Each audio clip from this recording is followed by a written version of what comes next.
সুপ্রিয় দর্শক আসসালামু আলাইকুম, ওয়েলকাম সানজিদাস ওয়ার্ল্ড চ্যানেলে। গরুর গোশত রান্নার ক্ষেত্রে আমাদের কয়েকটি জিনিস মাথায় রাখতে হবে, যেমন গরুর গোশতের কালার ঠিক আছে কিনা, গরুর গোশত সফট হয়েছে কিনা, গরুর গোশতে প্রপারলি মশলা দেয়া হয়েছে কিনা। গরুর গোশত রান্নার যে সিক্রেট মশলাটা, সেই রেসিপিটাও রান্নার মাঝে আমি দেখিয়ে দেব। ভিডিওটি না টেনে পুরো ভিডিওটা দেখবেন। প্রথমে গরুর গোশতগুলো ভালোভাবে ধুয়ে একটা ঝাঁপিতে পানি ঝরানোর জন্য রেখে দিব। তো চলুন রান্না স্টার্ট করি। গরম একটা প্যানে পরিমাণ মতো তেল দিয়ে 200 গ্রামের মতো পেঁয়াজ দিয়ে দিয়েছি। কিছুক্ষণ ভাজবো, 3-4 মিনিটের মতো।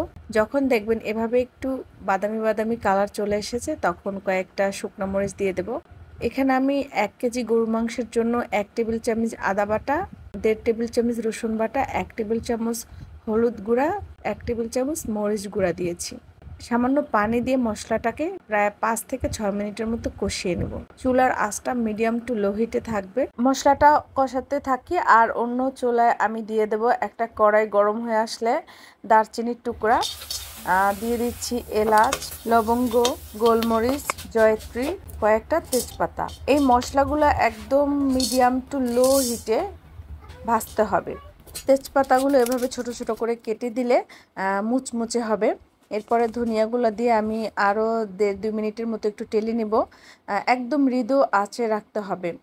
এরপরে দিয়ে দিচ্ছি জিরাটাও আমি 1 থেকে 1.5 মিনিটের মতো ভাজবো। সবগুলো 1 থেকে 1.5 মিনিটের মতো ভেজে তুলে নেব। আর চুলার আঁচটা একদম মৃদু আঁচে থাকতে হবে। জাস্ট আমি মচমচা করার জন্য এটা ভেজে নিচ্ছে। আপনারা চাইলে এটা রোদেও শুকিয়ে নিতে পারেন। 5 মিনিটের মতো মশলাটা একটু ঠান্ডা হতে দিতে হবে। তারপরে আমি ব্লেন্ডারে ব্লেন্ড করে নেব। আপনারা চাইলে ব্লেন্ডার করতে পারেন বা শিলপাটায় বেটেও নিতে পারেন। যেভাবেই হোক আপনারা এটা গুঁড়ো করে নিতে হবে। তো গুঁড়ো করা হয়ে গেছে। এই মশলাটা আপনারা চাইলে 6 মাসের মতো সংরক্ষণ করে রাখতে পারেন।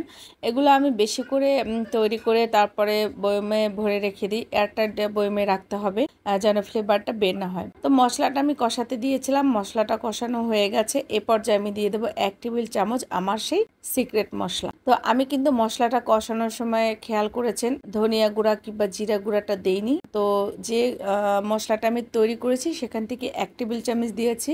এ পর্যায়ে অ্যাড করে দেব গরুর গোশতগুলো। আর এই মশলাটার কারণেই কিন্তু গরুর গোশতের কালার, টেস্ট একদম আলাদা হবে।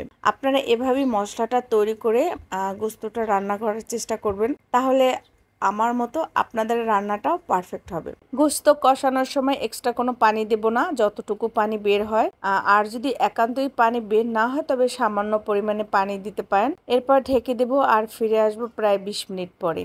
এই পর্যায়ে চুলার আঁচটা মিডিয়াম টু লো হিটে থাকবে আর মাঝে মাঝে একটু নেড়ে দিতে হবে। সুপ্রিয় দর্শক, ফিরে এলাম 20 মিনিট পরে। তো দেখতেই পাচ্ছেন গোশতের কালারটা খুব সুন্দর এসেছে আর গোশতটা আমার কষানো হয়ে গেছে, উপরে তেল ভেসে আসছে।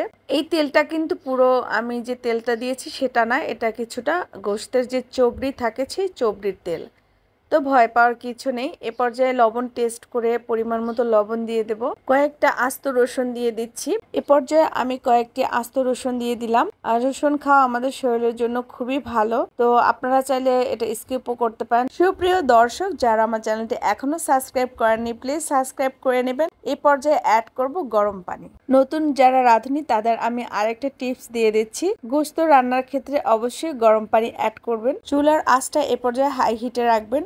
বলক আসার পরে মিডিয়াম টু লো হিটে দিয়ে ঢাকনাটা ঢেকে ফিরে আসবো গোশত সেদ্ধ হওয়ার পরে। সুপ্রিয় দর্শক, ফিরে এলাম 30 মিনিট পরে। মাঝে মাঝে নেড়ে দিয়েছি। তো ফাইনালি গোশত রান্না হয়ে গেছে। এই পর্যায়ে অ্যাড করব আমি যে রান্নার প্রথমেই যে মশলাটা বানিয়েছিলাম সেই মশলাটা। এ পর্যায়ে অ্যাড করব 1 টেবিল চামচ। গোশত থেকে খুব সুন্দর একটা অ্যারোমা বের হয়েছে, যেটা আমি পাচ্ছি আপনারা পাচ্ছেন না। আমার রেসিপি ফলো করে যদি আপনারাও রান্না করেন তাহলে আপনাদেরও বাসাটা অ্যারোমায় ভরে যাবে। তো আশা করি আমার রেসিপিটি ফলো করে আপনারাও সেম ভাবে রান্না করবেন। মশলা দেওয়ার পরে ঢাকনা দিয়ে ঢেকে মৃদু আঁচে আরো 5 মিনিট রান্না করব। তো ফিরে আসবো 5 মিনিট পরে। সুপ্রিয় দর্শক, ফাইনালি রান্না শেষ।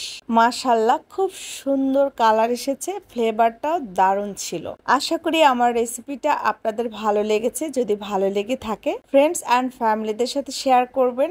যারা আমার চ্যানেলটা এখনো সাবস্ক্রাইব করেনি প্লিজ সাবস্ক্রাইব সাবস্ক্রাইব করে নেবেন, পাশে থাকা বেল আইকনটা প্রেস করে রাখবেন। নতুন নতুন ভিডিওর সকল নোটিফিকেশন সবার আগে আপনাদের কাছে পৌঁছে যাবে। সবাই ভালো থাকবেন, আমার চ্যানেলের সঙ্গে থাকবেন। আল্লাহ হাফেজ।